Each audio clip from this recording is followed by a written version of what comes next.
الحمدللہ والصلاة والسلام علی رسول اللہ۔ جمعہ کے دن سورةالکھف پڑھنے کا وقت کون سا ہے؟ سوال کیا گیا ہے جمعہ کے دن سورةالکھف کس وقت پڑھنا سنت ہے؟ کیا فجر کے بعد اور جمعہ سے پہلے پڑھنی چاہیے یا کہ جمعہ کے دن کسی بھی وقت پڑھی جا سکتی ہے؟ اور کیا جمعہ کے دن سورہ آل عمران پڑھنا سنت ہے؟ اگر پڑھنی چاہیے تو کس وقت؟ رہنمائی فرما دیں۔ الجواب بعون الوہاب۔ جمعہ کے دن یا جمعہ کی رات میں سورةالکھف پڑھنے کی فضیلت میں نبی علیہ الصلاۃ سے صحیح احادیث وارد ہیں، جن میں سے کچھ کا ذکر کیا جاتا ہے، سماعت کیجیے۔ نمبر 1، ابو سعید خدری رضی اللہ عنہ بیان کرتے ہیں کہ نبی علیہ الصلاۃ نے فرمایا، جس نے جمعہ کی رات سورةالکھف پڑھی اس کے اور بیت اللہ کے درمیان نور کی روشنی ہو جاتی ہے۔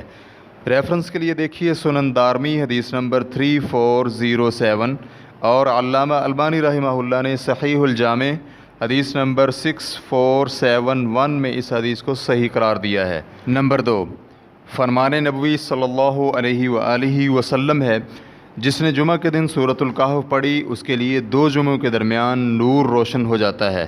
ریفرنس کے لیے دیکھیے مستدرک الحاکم جلد نمبر 2 صفحہ نمبر 399، اور اسی طرح بہقی جلد نمبر 3 صفحہ نمبر 249۔ اس حدیث کے متعلق حافظ ابن حجر رحمہ اللہ تخریج الاذکار میں کہتے ہیں کہ یہ حدیث حسن ہے، اور ان کا کہنا ہے کہ سورةالکھف کے بارے میں سب سے قوی یہی حدیث ہے۔ ریفرنس کے لیے دیکھیے فیض القدیر جلد نمبر 6 صفحہ نمبر 198، اور علامہ البانی رحمہ اللہ نے صحیح الجامع حدیث نمبر 6470 میں اسے صحیح قرار دیا ہے۔ نمبر 3، ابن عمر رضی اللہ عنہما بیان کرتے ہیں کہ رسول اللہ صلی اللہ علیہ وآلہ وسلم نے فرمایا، جس نے جمعہ کے دن سورةالکھف پڑھی اس کے قدموں کے نیچے سے لے کر آسمان تک نور پیدا ہو جاتا ہے، جو قیامت کے دن اس کے لیے روشن ہوگا، اور اس کے لیے دونوں جمعوں کے درمیان والے گناہ معاف کر دیے جاتے ہیں۔ علامہ منذری رحمہ اللہ کا کہنا ہے کہ ابو بکر بن مردوے نے اسے تفسیر میں روایت کیا ہے، اور اس کی سند کے بارے میں کہا ہے کہ لا بأس بہ، یعنی اس کی سند میں کوئی حرج نہیں ہے۔ ریفرنس کے لیے دیکھیے الترغیب والترہیب جلد نمبر 1 صفحہ نمبر 298۔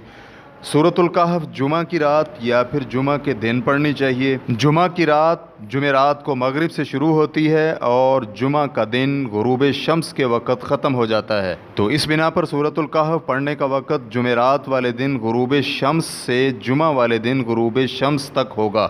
علامہ مناوی رحمہ اللہ کا کہنا ہے کہ حافظ ابن حجر رحمہ اللہ نے اپنی کتاب امالی میں کہا ہے کہ کچھ روایات میں اسی طرح ہے کہ یوم الجمعاتی، اور کچھ روایات میں لیلۃ الجمعہ کے الفاظ ہیں، اور ان میں جمع اور تطبیق یوں ممکن ہے کہ اس سے مراد یہ لیا جائے کہ دن اس کی رات کے ساتھ اور رات اپنے دن کے ساتھ، یعنی یوم الجمعہ کا معنی دن اور رات، اور لیلۃ الجمعہ کا معنی یہ ہوگا کہ رات اور دن۔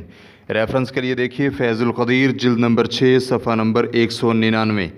اور مناوی رحمہ اللہ کا یہ بھی کہنا ہے کہ جمعہ کے دن سورةالکھف پڑھنا مندوب ہے، اور جیسا کہ امام شافعی رحمہ اللہ سے یہ منصوص ہے کہ جمعہ کی رات بھی پڑھی جا سکتی ہے۔ ریفرنس کے لیے دیکھیے فیض القدیر جلد نمبر 6 صفحہ نمبر 198۔ جمعہ کے دن سورہ آل عمران کی تلاوت کرنے کے حوالے سے جتنی بھی احادیث وارد ہیں ان میں سے کوئی ایک بھی صحیح نہیں، بلکہ یا تو وہ ضعیف اور یا پھر موضوع ہیں۔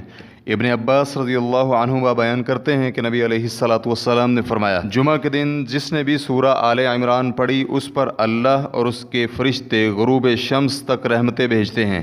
اسے طبرانی نے المعجم الاوسط جلد نمبر 6 صفحہ نمبر 191 اور المعجم الکبیر جلد نمبر 11 صفحہ نمبر 48 میں روایت کیا ہے۔ یہ حدیث بہت ہی زیادہ ضعیف یا پھر موضوع ہے۔ اس کے متعلق ہیثمی رحمہ اللہ کا کہنا ہے کہ اسے طبرانی نے المعجم الاوسط اور معجم الکبیر میں روایت کیا ہے۔ اس کی سند میں طلحہ بن زید الرقی ضعیف ہے، مجمع الزوائد جلد نمبر 2 صفحہ نمبر 168۔ اور حافظ ابن حجر رحمہ اللہ کہتے ہیں کہ طلحہ تو ضعیف جداً، بلکہ امام احمد اور ابو داود رحمہم اللہ نے تو اس کی طرف وضع کی نسبت بھی کی ہے۔ ریفرنس کے لیے دیکھیے فیض القدیر جلد نمبر 6 صفحہ نمبر 199، اور علامہ البانی رحمہ اللہ نے اس حدیث کو موضوع قرار دیا ہے۔ ریفرنس کے لیے دیکھیے ضعیف الجامع حدیث نمبر 5759۔ اور ایسے ہی اس سورہ آل عمران کے بارے میں تمیمی رحمہ اللہ نے الترغیب میں یہ حدیث روایت کی ہے، جس نے جمعہ کی رات سورہ آل عمران پڑھی اسے اتنا اجر ملے گا جتنا کہ بیضاء یعنی 7ویں زمین اور عروب یعنی 7ویں آسمان کے درمیان فاصلہ ہے۔ اس حدیث کے بارے میں مناوی رحمہ اللہ کا کہنا ہے کہ یہ غریب اور بہت ہی ضعیف ہے۔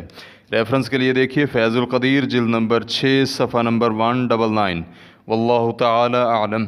اسلام کیو اے ریکارڈنگز مؤسسۃ الشیخ محمد صالح المنجد، المملکۃ العربیۃ السعودیہ، فتویٰ نمبر 10700۔ والسلام علیکم ورحمۃ اللہ وبرکاتہ۔